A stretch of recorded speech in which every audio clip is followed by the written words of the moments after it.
Halo teman, kali ini saya akan share resiko terberat gagal bayar di Akulaku dan Kredivo.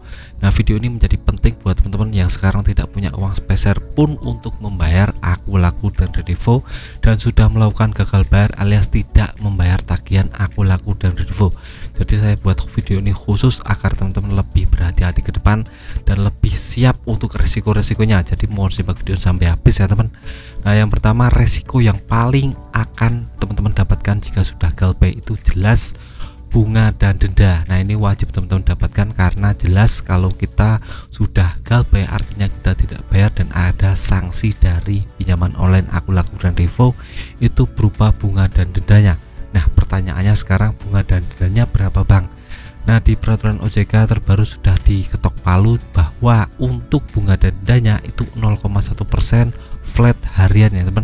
Jadi bisa teman kalkulasi saja, misalnya pinjam 1 juta rupiah itu untuk bunga dan dendanya itu jelas sekitar 6.000 sampai 10.000 flat harian. Itu harus teman-teman pahami dan resapi. Nah, kalau umpamanya tidak bayar 4 tahun 5 tahun gimana bang? Apakah bunganya terus bertambah? Tetap santai saja. Untuk masalah bunga dendanya itu maksimalnya untuk peraturan OJK-nya terbaru sudah jelas ketok palu itu 100% dari pinjaman pokok. Jadi itu sudah maksimal ya teman, tidak boleh lebih dari itu. Misalnya kita punya hutang 1 juta tidak dibayar 4 tahun 5 tahun, itu tetap saja untuk bunga dan dendanya itu harus 1 juta, tidak boleh lebih dari itu. Jadi untuk pelunasannya 1 juta untuk pinjaman pokok dan 1 juta untuk bunga dan denda, dan total bayarnya untuk pelunasannya 2 juta rupiah.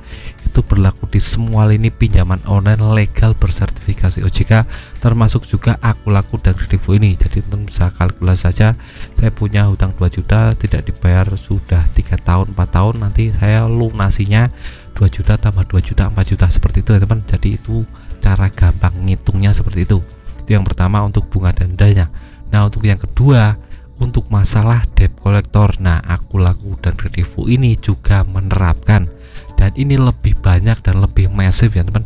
Nah, saya catat di semua kota di seluruh Indonesia itu sudah ada yang namanya debt collector atau DC lapangan di Akulaku dan Kredivo ini. Jadi teman-teman harap lebih waspada, lebih berhati-hati karena memang banyak sekali orang yang sudah gagal di aplikasi ini dan sudah disamperin oleh yang namanya debt collector alias DC lapangan. Jadi teman-teman harus lebih berhati-hati lagi.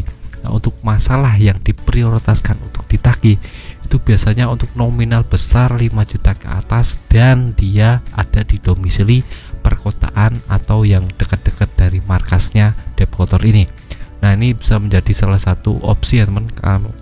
Kalau memang teman-teman ada di dua ini, teman-teman akan langsung ditagih ya teman. Beda ceritanya kalau teman-teman cuma pinjam 300.000 dan di pegunungan atau di pelosok desa itu kemungkinan besar tidak akan ditagih. Nah, ini harus teman-teman lihat dulu domisili teman ada di daerah yang mana, dan ini bisa menjadi indikasi kuat apakah akan ditagih atau tidak. Nah, itu untuk debt collector atau di lapangan. Nah, untuk yang ketiga atau yang terakhir, masalah slik OJK.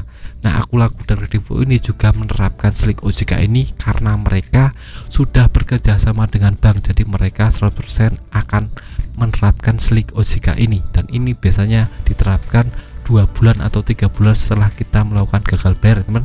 Nah, ini sangat berbahaya sekali buat teman yang punya usaha, ingin menambah modal usaha, itu tidak akan bisa untuk namanya melakukan pencairan di bank swasta, bank nasional ataupun di semua lini untuk pinjaman online ini. Jadi tidak akan pernah bisa. Jadi harus berhati-hati ke depan untuk masalah ini.